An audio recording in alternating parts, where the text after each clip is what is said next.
जब तक वो कमेंट हरे चल रहे हैं, कृष्णा। पार्टी का मजा नहीं।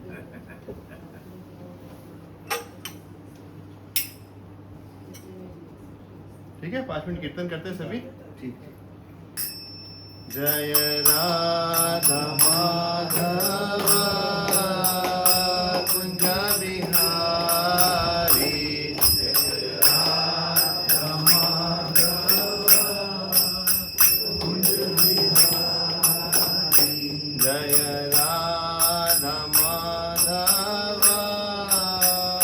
कुंज बिहारी,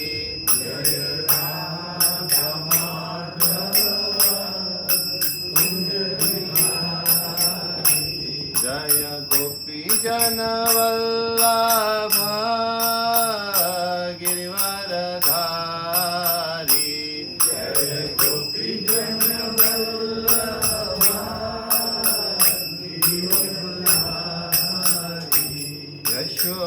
यशोदनंदन ब्रज जन रंजन,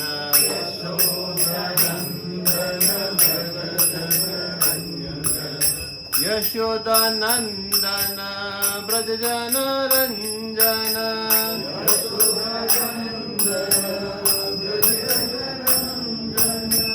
यमुना तीर वनचारी,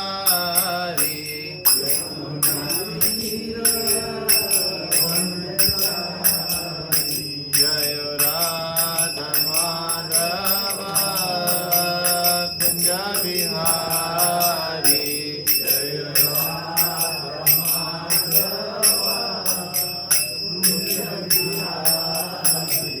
हरे कृष्ण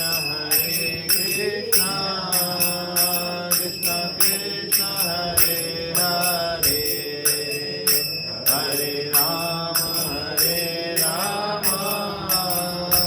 राम राम हरे हरे, हरे कृष्ण कृष्ण कृष्ण हरे हरे, हरे राम हरे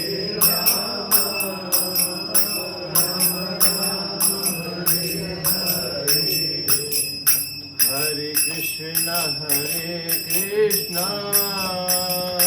कृष्ण कृष्ण हरे हरे, हरे राम राम राम हरे हरे, हरे कृष्ण कृष्ण कृष्ण हरे हरे, हरे राम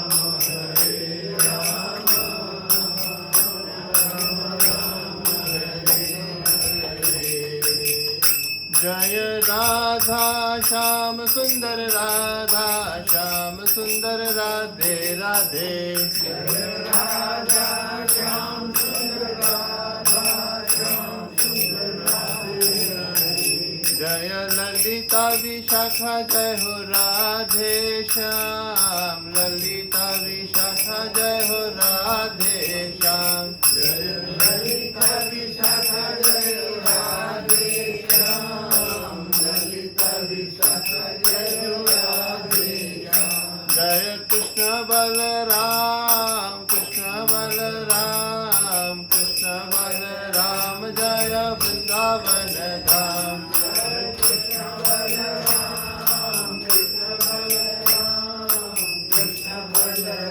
जय वृंदावन धाम, जय गौरानिताय गौरानिताय जय गौरानिताय, जय गौरानिताय जय गौरानिताय,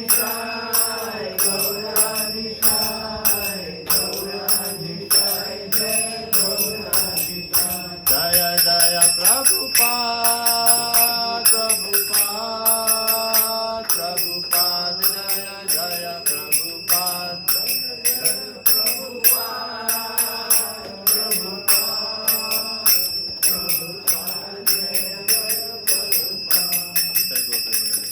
हरे कृष्णा।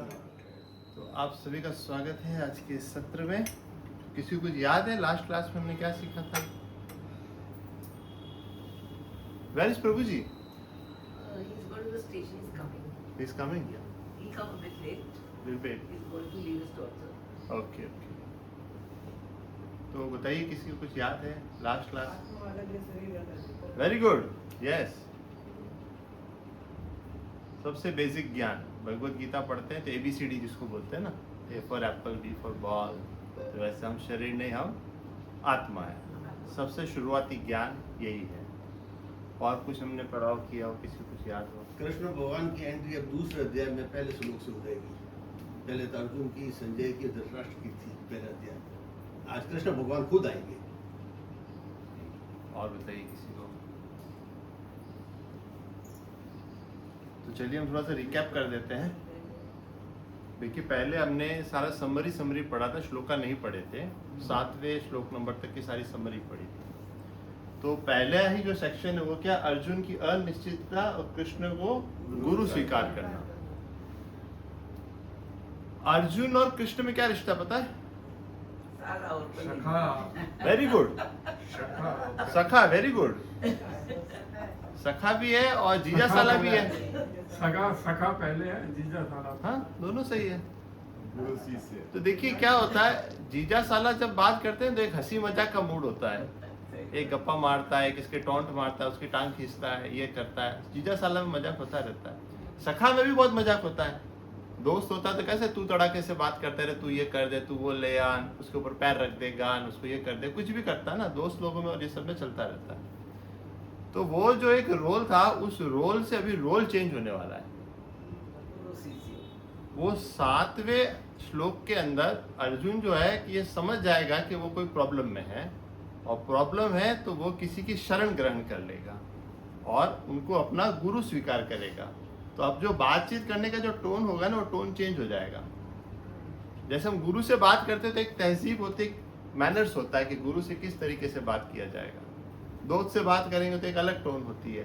तो अब वो जो टोन होती है वो सारी की सारी चेंज होने वाली है. अब एक गुरु और शिष्य पूछेगा और गुरु उसका आंसर देगा. तो ये एक कई बार अपनी कोई समस्या होती है, हाँ. अपने दोस्त के साथ बैठे हुए बात कर रहे हैं, हाँ यार तो तू ही बता, तू ही मेरा गुरु है. ये भी है. लेकिन क्या है कि देखिए ज्यादातर लोगों को ना प्रॉब्लम होती है ना जीवन में, पहला तो वो समझते नहीं कि उनके अंदर कोई प्रॉब्लम है. सब अपने आप को दूध का दूल्हा साफ सुथरा समझते हैं कि मेरे अंदर कोई प्रॉब्लम नहीं, मैं जो सोचता हूँ वही सही है, सामने वाला ही गलत है.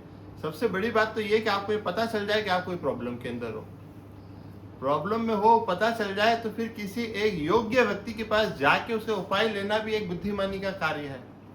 लोग क्या करते हैं, अहंकार के मारे कहीं पे जाते नहीं, किसी को पूछते नहीं. बोले मैं इसको पूछूंगा तो मेरी हल्की लगेगी, लोग मेरे को मूर्ख समझेंगे. मान लो भगवत गीता की क्लास भी चल रही है तो किसी के मन में कोई क्वेश्चन होगा तो पूछेगा नहीं. ऐसा भी होता है ना, वो नहीं पूछा क्यों, बोलेगा बाजू वाले को क्या लगेगा कि मेरे को कुछ आता नहीं है. ये सोच है केवल. आपको सही अथॉरिटी के सामने जाके पूछना पड़ेगा, जो जिज्ञासा है वो रखनी पड़ेगी. जैसे आपको कान में अगर दर्द है तो आपको ENT सर्जन के पास जाना पड़ेगा ना, तभी तो वो होगा. अब घरेलू उपचार करते जाओ, नहीं हुआ तो आखिर में तो जाना ही पड़ेगा ना. तो एक स्पेशलाइज्ड पर्सन के पास जाके शरणागति करनी पड़ती है कि अब तुम जो बताओगे वो मैं मानूंगा. डॉक्टर है, दवाई देगा, कड़वी होगी तो भी लेनी पड़ेगी. फिर आपको भरोसा होना चाहिए पूरा कि भाई हाँ ये बंदा जो कहेगा मुझे उसको मानना ही मानना है. फिर बाद में हम लोग ये जो होगा, आज हमारा दूसरा सेक्शन भी हम शुरू करेंगे आत्मा का ज्ञान. ठीक है, बाकी तक हम नहीं पहुंच पाएंगे आज, तो हम वापस शुरू करते. ये सब हमने लास्ट क्लास में देखा था कैसे कृष्ण ने अर्जुन को डांट लगाई थी. पहले डांट लगाई ना, और भगवान ने बोला, शुरू किया. और कृष्ण का अर्जुन को कड़े शब्दों में डांटना, क्लेबियम तक कह दिया था, उसको नपुंसक भी कह दिया था. और अर्जुन के अंदर क्या था, मैं भीष्म और द्रोण के सामने कैसे बाण चलाऊंगा. एक दादाजी है और एक गुरुजी है. हमने वो भी सब समझा था. पर दादा है कि दादा है, यहाँ तक भी हम लोगों ने सब समझा था. अभी क्या हो रहा है कि देखिए 2.6 बहुत इंपॉर्टेंट है. क्यों है कि 1.45 पिछले अध्याय के 45वें श्लोक में अर्जुन खुद डिसाइड कर रहा था कि मेरे लिए श्रेयस्कर क्या. श्रेयस्कर का मतलब होता है बेनिफिशियल. एक इंसान होता है पंडित्य पूर्ण सारी बातें करता है और अपने लिए खुद जजमेंट सुना देता है कि मेरे लिए ये चीज सही है. और एक होता है जो दूसरे को पूछता है कि आप डिसाइड करिए मेरे लिए क्या सही है। हम लोग के भी जीवन के अंदर ये होता है ना, एक तो हम खुद डिसाइड कर लेते हैं कि मेरे लिए ये चीज सही है, और एक जो गुरु होते हैं, जो अथॉरिटी होती है, वो डिसाइड करेगी कि हमारे लिए क्या सही है क्या सही नहीं। तो अब हम लोग स्टार्ट करेंगे आज का पहला श्लोक पढ़ने से, ठीक है ना? यस। तो पहला प्रभु जी आप पढ़ेंगे? यस। संजय ने कहा, करुणा से व्याप्त शोकयुक्त अश्रुपूरित नेत्रों वाले अर्जुन को देखकर मधुसूदन कृष्ण ने यह शब्द कहे। देखिए, पहला अध्याय स्टार्टिंग किसने किया था? नहीं, पहला अध्याय धृतराष्ट्र ने। दूसरा अध्याय का ओपनिंग बैट्समैन कौन है? संजय है। संजय जी किसको कह रही है? धृतराष्ट्र को बोल रहे हैं। क्या बोल रहे? संजय ने कहा, करुणा से व्याप्त शोक युक्त अश्रुपूरित नेत्रों, मतलब आंखों से रो भी रहा है, पूरा ढीला भी पड़ा है और आंखों से रो भी रहा है अर्जुन को देखकर मधुसूदन कृष्ण ने ये शब्द कहे। देखिए, भगवत गीता में कृष्ण भगवान के बहुत सारे नाम आएंगे, अर्जुन के भी बहुत सारे नाम आएंगे। तो जिस श्लोका में जो नाम लिया है उस जगह पे वही नाम क्यों लिया, इसका एक इंपॉर्टेंस होता है। कुछ भी बोल सकते थे, मधुसूदन ही क्यों बोला, ये भी एक सोचने योग्य है। इसके पीछे एक स्टोरी आती है, मैंने लास्ट टाइम भी बताई थी, किसी को याद है? हाँ, मधु नाम का एक दैत्य था, बहुत बड़ा राक्षस, आपको पता है ना? मधु और कैटअप दो थे। तो मधु जो नाम का राक्षस था वो बहुत शक्तिशाली था, इतना शक्तिशाली था कि उसने ब्रह्मा जी के दिमाग से वेदों को चुरा लिया था। आप सोचिए, भगवान ने वेदों का ज्ञान ब्रह्मा जी को दिया, फिर ब्रह्मा जी ने सारी की सारी सृष्टि रचना आगे आगे करी, तो ब्रह्मा जी से वो ज्ञान को चुरा लिया, इतना शक्तिशाली था। एक्चुअली ये लोग थे जय विजय ही थे, आपको शायद पता होगा बैकग्राउंड में, ज्यादा स्टोरी में नहीं जाऊंगा। तो मधु का जब मारा और ज्ञान वापस से स्थापित किया ब्रह्मा जी के अंदर, तो इसीलिए उनका नाम क्या पड़ा? मधुसूदन। तो मतलब ये है कि जो अज्ञान है अभी अर्जुन के अंदर, संजय क्या कहना चाहते हैं कि जो अज्ञान रूपी राक्षस उसके अंदर आके बैठ गया है, ये मधुसूदन है, ये अज्ञान को हटा के ज्ञान की स्थापना वापस से करने वाला है। तो यहाँ पर इसका मधुसूदन लेने का उद्देश्य ये है। कृष्ण ने ये शब्द कहे। अब पहली बार श्री कृष्ण भगवान बोलने वाले हैं। यस प्रभु जी। श्री भगवान ने कहा, हे अर्जुन, तुम्हारे मन में ये है तलमस आया कैसे? यह उस मनुष्य के लिए तनिक भी अनुकूल नहीं है जो जीवन के मूल्य को जानता हो। इससे पंचलोक की नहीं अपितु अपयश की प्राप्ति होती है। देखिए, मैंने लास्ट क्लास में बताया था श्री भगवान क्यों बोला इधर, श्री कृष्ण क्यों नहीं बोला? कुछ भी तो लिख सकते हैं, जैसे उसमें लिखा था धृतराष्ट्र उवाच, अर्जुन उवाच, संजय उवाच। तो जब कृष्ण भगवान ने बोला तो श्री भगवान उवाच क्यों आया? याद आया? मैंने कल पिछली क्लास में समझाया था। विश्वास आ नाम पे थोड़ा कॉन्फिडेंस। वहाँ पे जो पढ़े तो उनको ये लगे भी भगवान थे उस टाइम। देखिए, कलयुग के अंदर ना बहुत सारे अलग अलग भगवान पैदा हो जाएंगे। हर गली में एक नया भगवान होगा। हर इंसान अपने आप को भगवान घोषित कर देगा। क्या करेगा? उसकी खुद की पूजा कराएगा, खुद की संस्थाएं बनाएगा, सब कुछ खुद का करेगा। लेकिन भगवान एक ही है, ये हमको पता होना चाहिए। बाकी सब देवी देवता है। तो भगवान हुआ चाहिए क्यों लिखा गया? क्योंकि आने वाले टाइम में ना लोग ये क्वेश्चन उठाएंगे कि कृष्ण तो एक बहुत ही बस बलवान आदमी था, थोड़ा था पॉलिटिकल था, ग्वाला था, अच्छा बोल लेता था, अच्छा दिखता था, एक महान आदमी था। क्या बोलेंगे? एक बस महान आदमी था। उसकी बातों को इतना सीरियस लेने की जरूरत नहीं है। देखिए, भगवत गीता को आप तभी समझ सकते हैं कि जब आपके अंदर ये विश्वास हो कि हाँ, कृष्ण जो है वो भगवान है। अगर आपको ये भी डाउट है कि कृष्ण भगवान है कि नहीं, तो आपको आगे की भगवत गीता पढ़ने का भी कोई सार नहीं रहेगा, क्योंकि आगे जो भी कॉन्सेप्ट आएगा उस पर आपको भरोसा ही नहीं आएगा। समझ रहे हैं ना कहने का मतलब? जैसे मैंने आपको ENT सर्जन का, ENT सर्जन पता है, हाँ आपको पूरा भरोसा, वो जो दवाई लिख के देगा वो आपको मान्य होगी ना, माननी पड़ेगी, क्योंकि वो अथॉरिटी है वहां का। तो वैसे ही जब तक कृष्ण अगर आप भगवान नहीं है, डाउट करोगे तो भगवत गीता आप नहीं समझ पाएंगे। तो सबसे पहला ही उसका स्टेप होता है कि भगवान कौन है? श्री कृष्ण है। इसीलिए क्या कहा गया? भगवान वाच। हे अर्जुन, तुम्हारे मन में यह कलमश आया कैसे? यह उस मनुष्य के लिए तनिक भी अनुकूल नहीं है जो जीवन के मूल्यों को जानता हो। इससे उच्च लोक नहीं अपितु अपयश की प्राप्ति हो। अब क्या है कि उसके लिए जरा भी अनुकूल नहीं जो जीवन के मूल्यों को जानता है। ऐसे मतलब अर्जुन जो था ना, एक आर्य कहा जाता है। इस श्लोक में आता आर्य और अनार्य आता है। अनार्य मतलब जिसको पता नहीं होता, आर्य मतलब जिसको सही गलत की और शास्त्र की सारी नॉलेज है। तो वो तो ऑलरेडी एक सभ्य है, इतने बढ़िया गुरु का शिष्य है, उसको सब कुछ पता है। उसको ये चीजें बातें शोभा नहीं देती है। जो अर्जुन उस समय जो अपना रोल प्ले कर रहा है उसके ऊपर सूट नहीं करता वो चीज। इससे उच्च लोक की नहीं अपितु अपयश की प्राप्ति होगी। नेक्स्ट। हे पृथा पुत्र, इस हीन नपुंसकता को प्राप्त मत हो, यह तुम्हें शोभा नहीं देती। हे शत्रुओं के दमन करता, हृदय की क्षुद्र दुर्बलता को त्याग कर युद्ध के लिए खड़े हो। हे पृथा पुत्र। पृथा पुत्र मतलब कौन? पृथा पुत्र का मतलब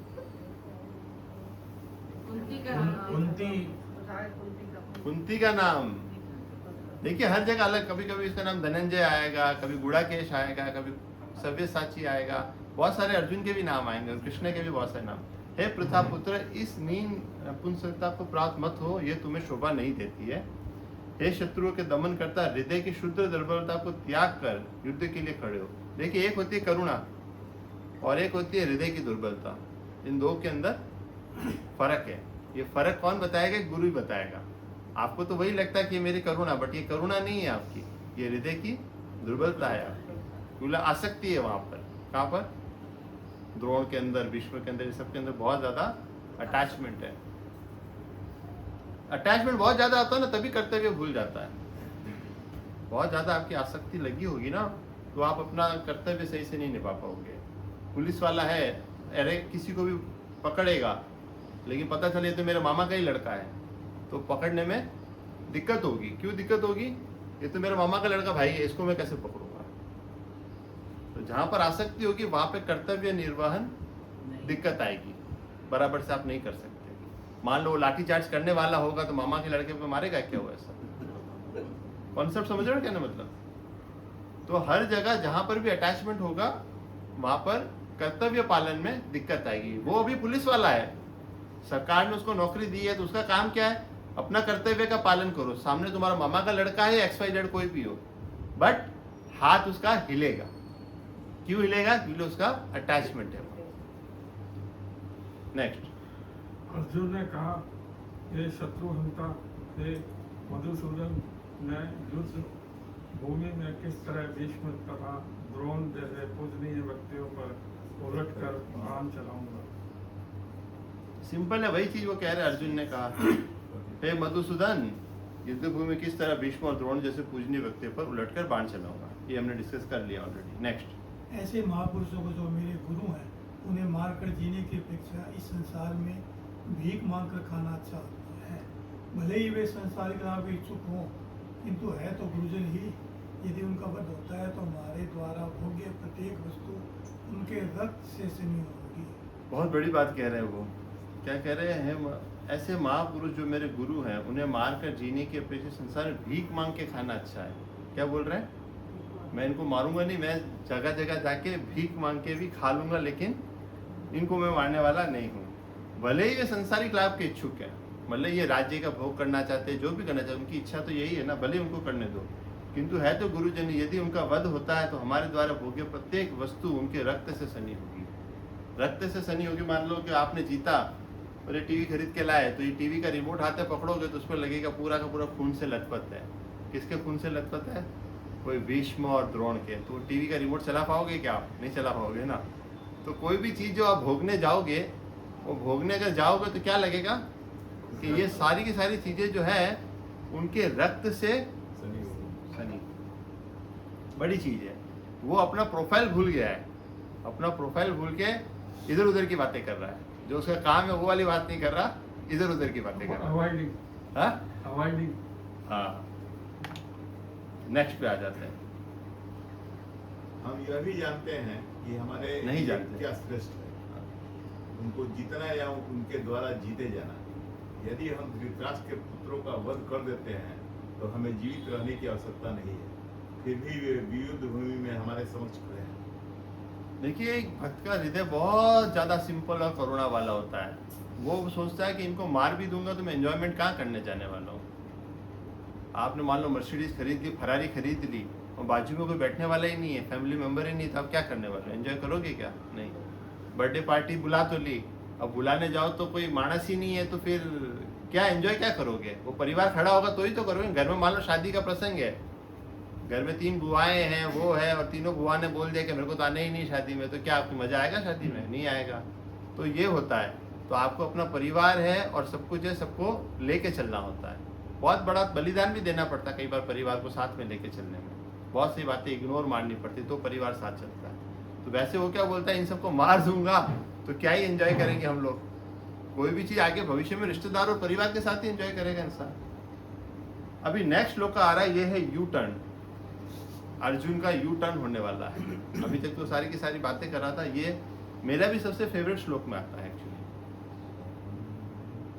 देखिए, हम इसका एक बार उच्चारण कर लेते हैं, लर्न नहीं करना थोड़ा डिफिकल्ट है, अगर कोई कर सकता है तो अच्छी बात है।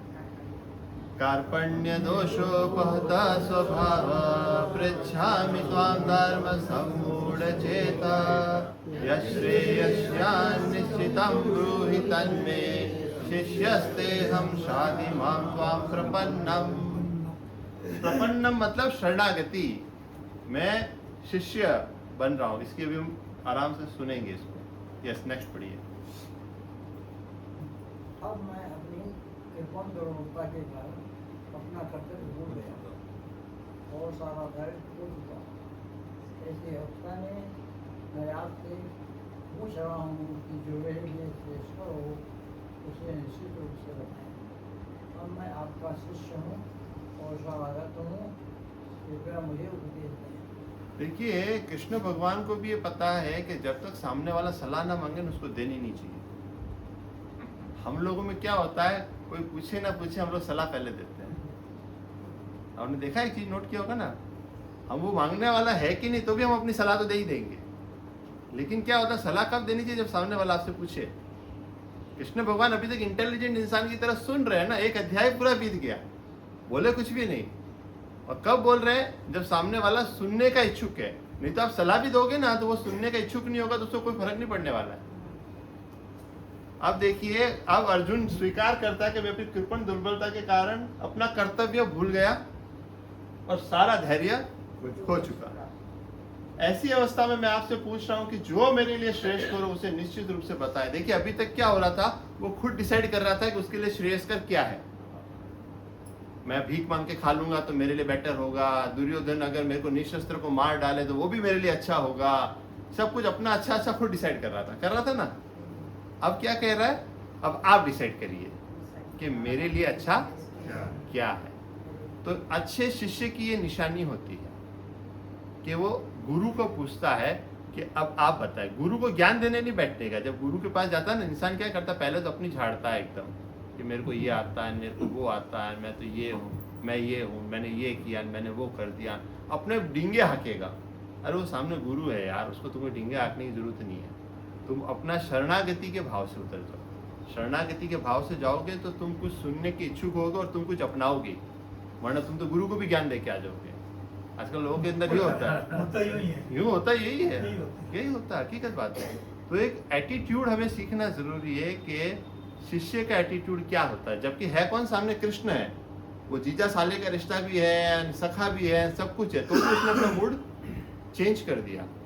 बोले गुरु से बात करते थे, मैनर्स अलग होता है, एक तहजीब अलग होती है। It's a big quality of Arjun हाँ, कि उसने रियलाइज कर लिया कि मैं तकलीफ में मैं तकलीफ में हूँ। बड़ी क्वालिटी है ये। वो लोग ना एक्सेप्ट नहीं करते, मानते ही नहीं कि मैं तकलीफ में हूँ, अपनी बुद्धि से ही सब कुछ सॉल्व करना चाहते हैं। बड़ी क्वालिटी के पहले जान लो कि आप तकलीफ में हो। तकलीफ में जान लिया तो उसकी करेक्ट अथॉरिटी कौन है उसको जाके पूछ लो, तभी तो कुछ होगा ना सॉल्यूशन। अब मैं आपका शिष्य हूं और शरणागत हूं, कृपया मुझे उपदेश दें। अब कौन हूं मैं? शिष्य हूं और शरणागत हूं। शरणागत का मतलब सरेंडर हो जाना। सरेंडर। सरेंडर का मतलब ये सर होता है ना, हाँ। अंडर में देना किसी के, उसे कहते हैं सरेंडर। समर्पण समझ गए ना? मतलब अब आप जो कहोगे वो मैं मानूंगा, सुनूंगा, करूंगा, उसे कहते हैं शरणागति। सरेंडर और समर्पण में डिफरेंस है? हाँ, सरेंडर और समर्पण में डिफरेंस है? सिनोनिम से एक तरीके के हैं।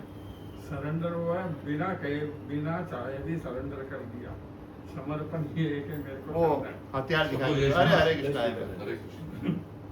उनके भाव अलग अलग है पीछे के। हाँ, चलो मेरे को इतनी ज्यादा आती नहीं हिंदी। सरेंडर हिंदी का भी शब्द हो जाता है, सर अंडर। हाँ, वही तो मैं कह रहा हूँ, सर हमारा अंडर है। सिंपल भाषा में आपको बता रहा हूँ, हमारा सर किसी के अंडर है, हम किसी के सामने झुक गए। इंसान देखो मंदिर में प्रणाम करना क्यों सिखाते हैं? ताकि एटलीस्ट उस जगह पे तो हम हमारे अहंकार को साइड रखें।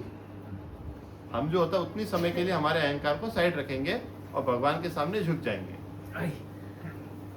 तो ये होता है शरणागति का भाव। तो ज्ञान अगर आपको लेना होगा भगवत गीता का या कुछ भी, तो आपका जो मूड होना चाहिए, आपका जो एटीट्यूड होना चाहिए, वो कौन सा होना चाहिए? शरणागति का भाव का। चैलेंजिंग मूड का भाव नहीं होना चाहिए कि मैं इसको गलत साबित करूं। बहुत से लोग का ना सुनने का उद्देश्य क्या होता है कि मैं सुनूंगा और मैं इसको गलत साबित करूंगा। उद्देश्य ये नहीं होता है। उद्देश्य ये होता है कि उसने जो कहा है, कहने वाला कौन है? कृष्ण है। भले बोल मैं रहा हूं यहाँ पे, लेकिन वर्ड्स किसके हैं? वो कृष्णा के हैं। तो आपको वो चीज माननी होगी वहां पे। ठीक है, आगे बढ़े हम लोग। ये तुमने पढ़ लिया, उनको अर्जुन ने स्वीकार किया। तो अभी हम लोग भी एक बार भगवत गीता प्रारंभ कर रहे हैं अभी अर्जुन की तरह। अर्जुन केवल एक माध्यम है। क्या है? और भगवत गीता किसको कही जा रही है? हम लोगों को कहीं नहीं, अभी भी गलत आंसर है। मैंने आपको सिखाया था। ये गीता किसको कही जा रही है?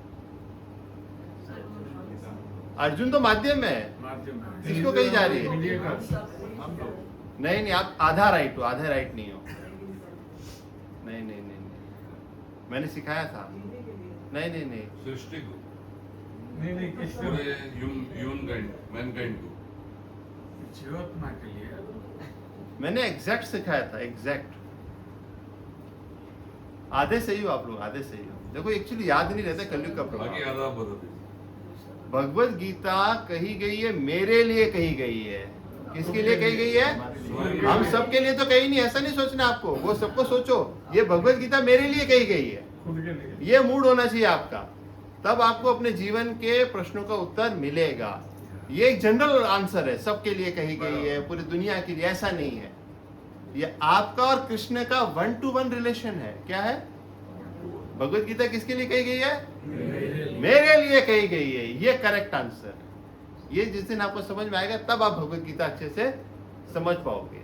आपको ये सुनना है, भगवत गीता ऐसे पढ़नी है कि कृष्णा बोल रहे हैं, मुझे बोल रहे हैं और मैं इसको सुन रहा हूं। माध्यम भली कोई भी हो, बोलने वाला स्पीकर भली कोई भी हो, लेकिन बोल कौन रहा है? कृष्णा। और किसको बोल रहा है? मुझे। ये हमारा मूड होना चाहिए। ठीक है, तो अब भाई हाथ खड़े करके हम लोग है ना भगवान से सरेंडर करते हैं और कुछ प्रार्थना कर लेते हैं, ताकि हमारे अंदर ये भगवत गीता का ज्ञान जो प्रकाशित हो। एक्चुअली क्या है ना, जो दिव्य ज्ञान होता है ना, वो कानों से सुन के नहीं लिया जाता है। हालांकि सुनना तो पड़ेगा ही, नहीं तो नहीं आएगा। दिव्य ज्ञान जो होता है वो कृपा से मिलता है। भक्तों की कृपा से, गुरु की कृपा से, भगवान की कृपा से। और दिव्य ज्ञान जो होता है वो हृदय में प्रकाशित होता है। क्या होता है? दिव्य ज्ञान हमेशा आपके हृदय में प्रकाशित होता है। कई बार गुरु सामने बैठे होंगे, वो एक शब्द भी नहीं कहेंगे, लेकिन आपके हृदय के अंदर पूरा दिव्य ज्ञान प्रकाशित हो जाएगा। वो प्रोसेस, एक मेथड एक अलग होती है। आपको पता है जब है ना लव और कुश ने घोड़ा पकड़ लिया था, पता है ना, रामायण देखी ना आपने? तो कल वो लोग आने वाले थे, तो वाल्मीकि जी ने योग शक्ति से सारी शस्त्र विद्याएं, सारा ज्ञान, सारा का सारा सब कुछ ट्रांसफर किया था। पता है ना आपको? रामायण देखी होगी।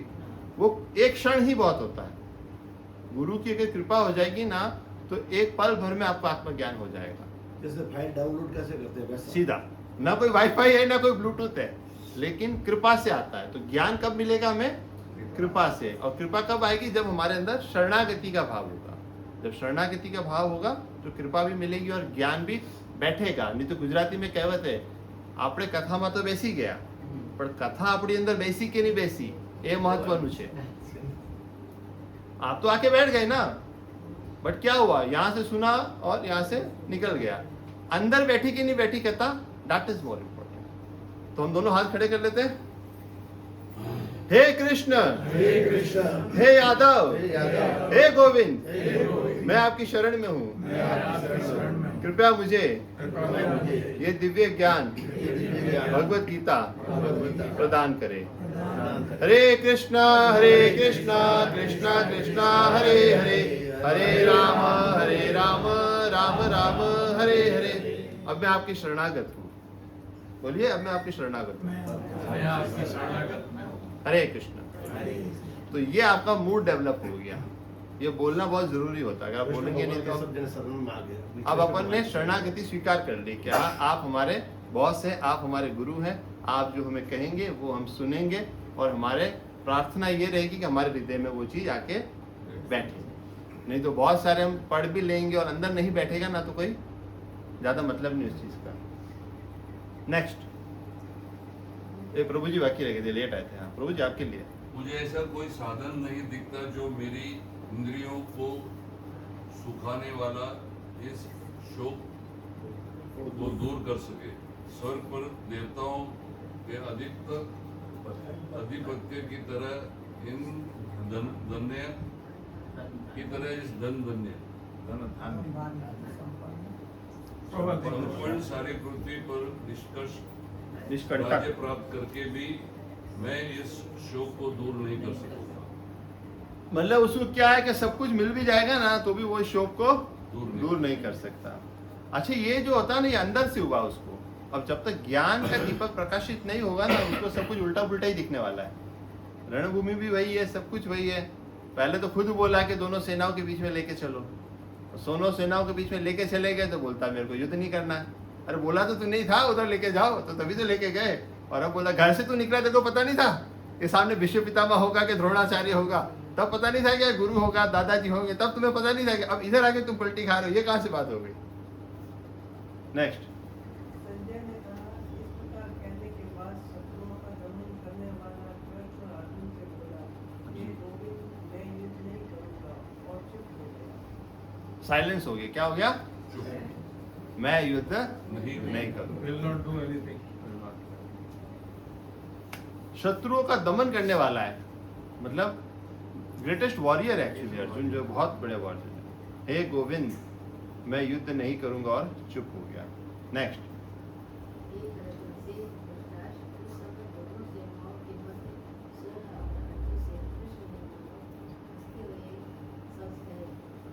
अब ये कौन है. संजय बोल रहे हैं. किसको. धृतराष्ट्र को बोल रहे हैं. देखिए भगवत गीता में ना कैमरा फोकस चेंज होता रहता है. आपको पता होना चाहिए कैमरा फोकस कहाँ. जैसे सीसीटीवी देखते हैं ना, एक कैमरा नंबर देखा, अभी 2 नंबर देखा, अभी 3 नंबर देखा. तो अभी तक कौन चल रहा था. अर्जुन बोल रहे थे.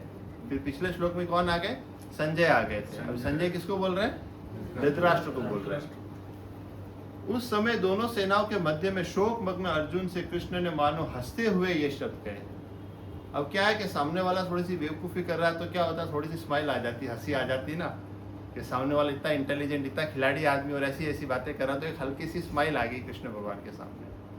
अब जो क्या बोलेंगे, श्री कृष्ण ने मानो हंसते हुए ये शब्द कहे. अब ओरिजिनल ज्ञान देना जो है भगवान शुरू करने वाले हैं. तो सेक्शन 1 हमारा कंप्लीट हुआ. क्या करेंगे. हरे कृष्णा कृष्णा कृष्णा हरे हरे, हरे राम राम राम हरे हरे.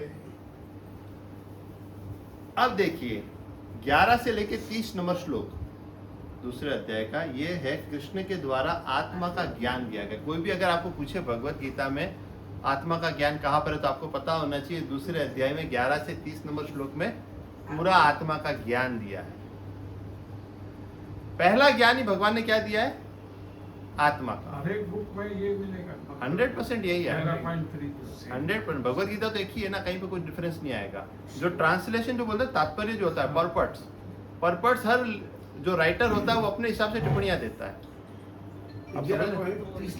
श्लोका वही रहेंगे, श्लोका वही रहेंगे. संस्कृत श्लोका उसका मतलब भी वही रहेगा. समझाने का बस तरीका अलग अलग हो सकता है. हर टीचर अपने हिसाब से समझाता है.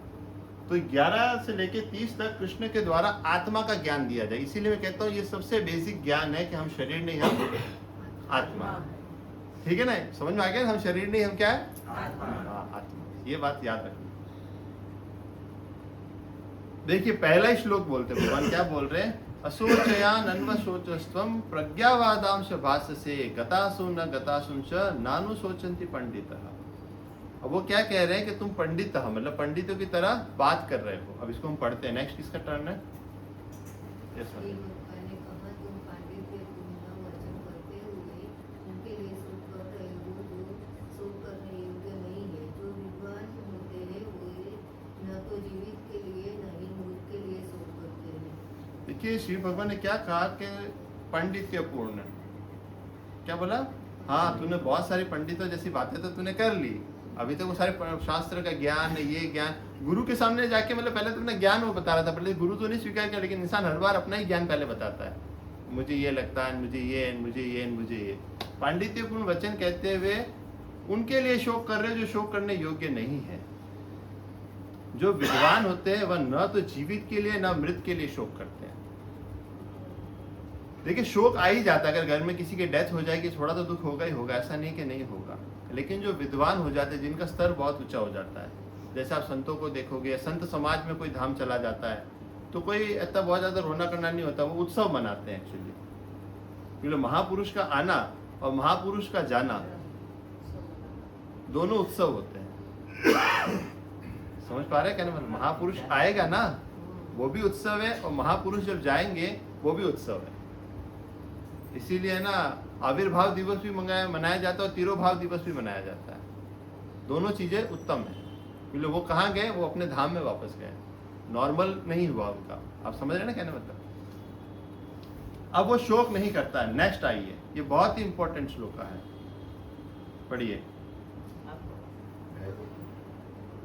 ऐसा कभी नहीं होगा कि मैं न रहा हूँ और या तुम न रहो, अथवा ये समस्त राजा न रहे हो, और न ऐसा है कि भविष्य में हम लोग नहीं रहेंगे। ये श्लोक है, नात्वे वाहम जातु नाशम नात्वम नेमे जनाधिपः न चैव न भविष्यामः सर्वे वयम अथा परम। बहुत सही श्लोक है। देखो क्या चीज कह रहे भगवान, ऐसा कभी नहीं हुआ कि मैं ना रहा हूं या तुम ना रहे हो, अथवा ये समस्त राजा ना रहे हो। देखिए हमारे पास में एक एज है हमारी खुद की। अभी आपको पूछा जाएगा तो आप कितने बोले? 50 साल, 60 साल, 70 साल, कोई भी अपनी एज बताएगा। लेकिन भगवान क्या कह रहे हैं, ऐसा कभी नहीं हुआ पहले के में भी कि मैं नहीं रहा हूं कि तुम नहीं रहे हो, कि ये सारे राजा नहीं रहे। ये हमेशा से थे और हमेशा रहेंगे। और ना ऐसा है कि भविष्य में हम लोग नहीं रहेंगे। देखिए क्या होता है कि आपको बेसिक सा सवाल, अगर आपको कोई पूछेगा तो आप अपनी एज ही बताओगे ना, तो आप क्या करोगे? अपनी शरीर की एज बताते हो। लेकिन हमने क्या सीखा है? हम शरीर नहीं, हम आत्मा है। तो कॉन्शियसनेस जो है, चेतना की, अभी तक शरीर के ऊपर है। इसीलिए कह रहे हैं कि भैया और न ऐसा है कि भविष्य में हम लोग नहीं रहेंगे, क्योंकि आत्मा जो है वो शाश्वत है, पहले भी थी और आगे भी रहेगी। आपको ये नहीं पता कि 100 साल पहले आप कहाँ थे, और आपको ये भी नहीं पता कि 100 साल बाद आप कहाँ रहे हो। एक टाइम फ्रेम, उस टाइम फ्रेम में आप प्रेजेंट हुए, प्रकट हुए, और आपने जो उपलब्धियां मिली, परिवार मिला, पैसा मिला, दोस्त रिश्ते नाते मिले, उन सबको साथ लेते चलते चलते अपने कामकाज किए, और लास्ट में आपका जीवन एंड हो गया। तो यहाँ पे स्टार्ट हुआ और यहाँ पे एंड हो गया। तो ये आपकी लाइफ हो गई। एक लाइफ स्पैन में कोई 60 जीता, कोई 70, 80, 90, 100 जीता है। तो ये आपने अपना कर्तव्य यहाँ पे निर्वहन किया। इसके पहले भी जो आपका ध्यान रख रहे थे वो कृष्ण भगवान थे, इसमें भी कृष्णा थे और आगे भी कृष्णा रहने वाले हैं। इतना आपको पता होना चाहिए कि मैं इस जर्नी पे हूँ। क्या हूँ? जैसे ट्रेन में बैठे ना आप लोग, कोई बैठे ही होंगे ना, तो एक सीट हमको मिलती है, तो वो कितनी देर के लिए है? जब तक हम वहां उतर नहीं जाते। आप कहोगे मैंने तो 1500 रुपया, 2000 रुपया टिकट का दिया, ये तो मेरा ही हो गया, अब मैं इसका कपड़ा चेंज कर देता हूँ, इसका इस समय का चेंज कर देता हूँ, मेरे को ये पंखा पसंद नहीं है, मैं ये चेंज कर देता हूँ। ऐसा होता है क्या? क्यों नहीं होता? तो आपको गारंटी है कि आपको उतरना है, आपको गारंटी है ना। लेकिन शरीर वाला जो है, इस गाड़ी में आके आप बैठ गए, इसमें आपको लगता है कि मैं परमानेंट हूं, इस गाड़ी से मेरे को उतरना तो कभी है ही नहीं। और जब ये मानसिकता आ जाती है तो शारीरिक मानसिकता आ जाती है। फिर शारीरिक जब मानसिकता आ जाती है तो इंसान वही सारे कार्य करता है जो शरीर को पोषण देता है। भली वो कह दो ना खूबसूरती के लिए क्रीम पाउडर लगा ले और कुछ एक्स्ट्रा काम कर ले, या अपने मनोरंजन के लिए कर ले, या अपने ही सब कुछ कर ले। सोफा भी ऐसा बनाएगा कि 25-50 साल तक कुछ होना नहीं चाहिए, घर बनाएंगे भैया 200 साल तक गिरना नहीं चाहिए हमारा बंगलो। अरे भाई तू जीने कितने वाला है, किसी को नहीं पता, लेकिन करेंगे काम ऐसा जैसे जिंदगी भर चलना चाहिए। लाइफ टाइम है ही किसी की, गारंटी है किसी की? किसी की गारंटी नहीं। तो ये भगवत गीता का एक छोटा सा कॉन्सेप्ट है। नेक्स्ट, ये बहुत सुंदर है, ये हमारा लर्निंग एक्टिविटी में आएगा। देहिनो अस्मिन् यथा देहे कौमारं यौवनं जरा तथा देहांतर प्राप्तिर् धीरस्तत्र न मुह्यति। आत्मा का देहांतरण। नेक्स्ट पढ़िए। इस प्रकार शरीरधारी आत्मा इस वर्तमान शरीर में बाल्य अवस्था से तरुण अवस्था में और फिर वृद्धावस्था में निरंतर अग्रसर होता रहता है।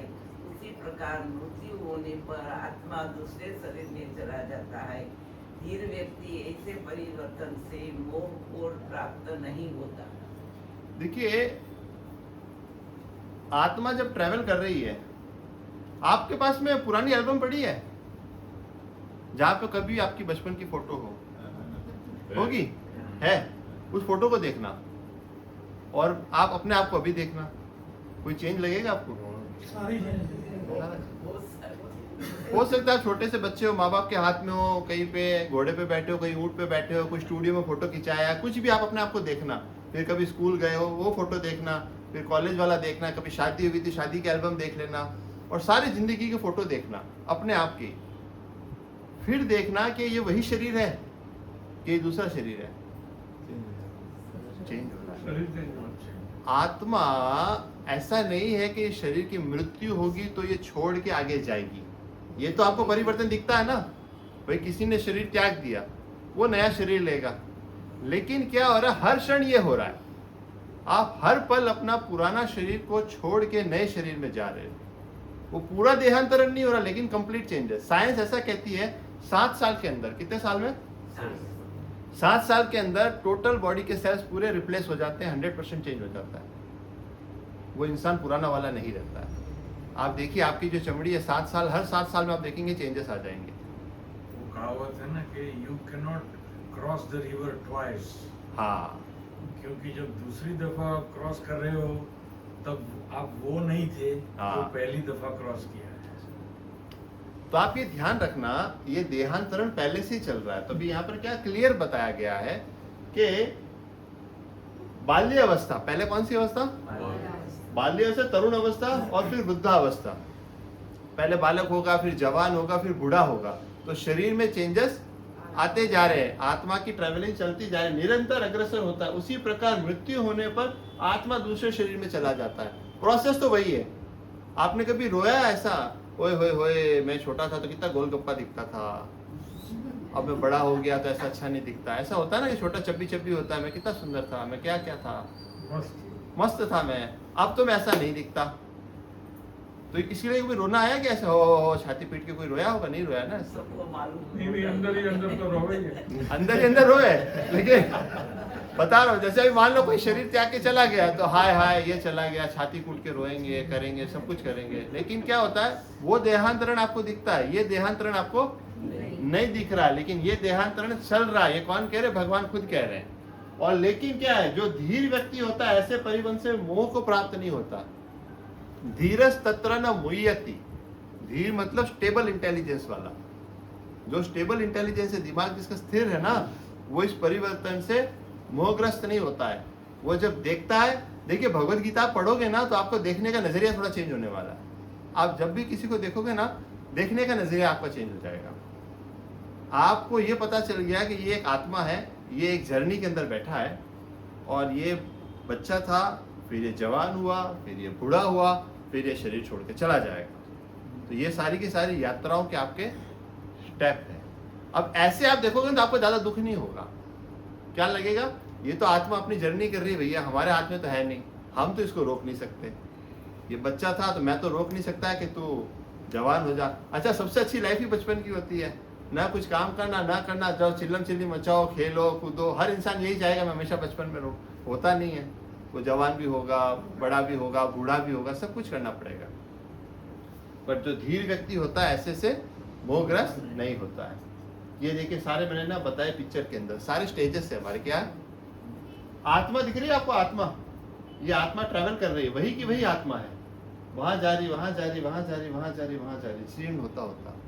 ये सारे स्टेजेस हर एक के पास आते हैं। बट जब इंसान यहाँ पे होता है ना, और यहाँ तक भी होता है, तब तक भी उसको रियलाइज नहीं होता, उसकी आंखें खुलती ही नहीं, उसको अभी भी भोगना होता है। जब यहाँ आता है ना, ऐसा कहते हैं जब डेथ बेड पे आदमी आता है ना और लास्ट मोमेंट आता है, तो पूरी जिंदगी में जो किया होता है एक रील की तरह सामने घूम के सब कुछ सामने आ जाता है।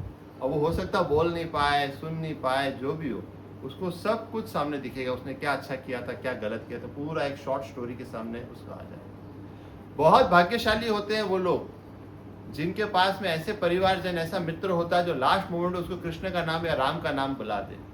बाकी ज्यादातर लोग तो छाती पीट के रोने में बिजी होते हैं।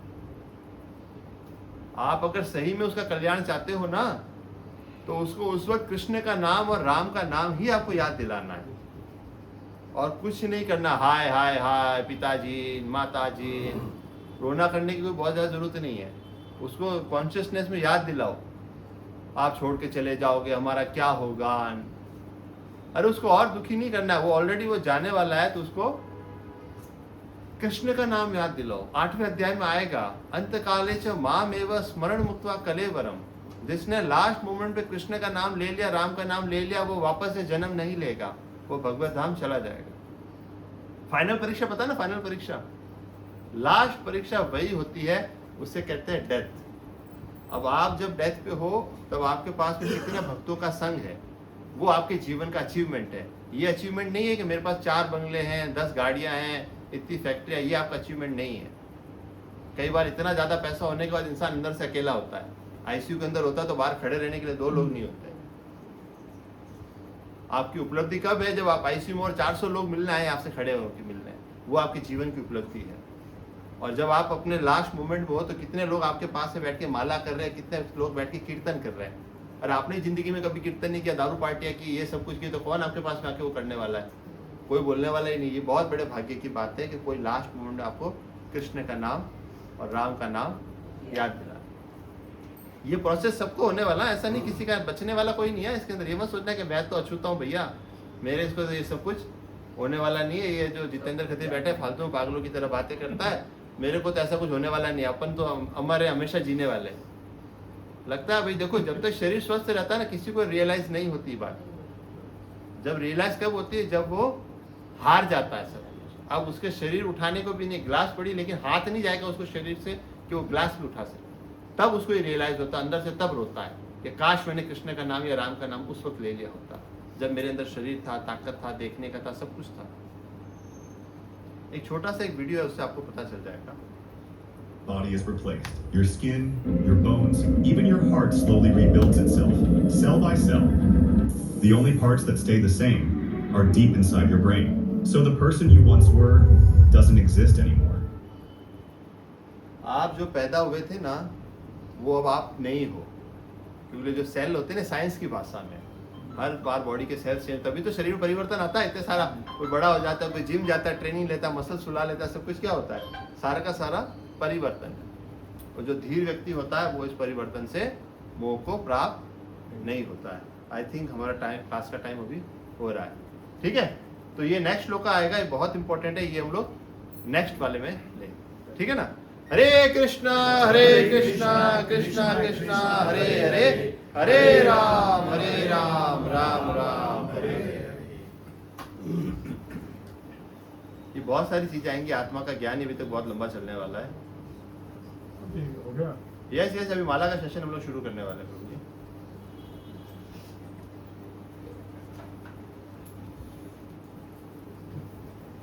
यस,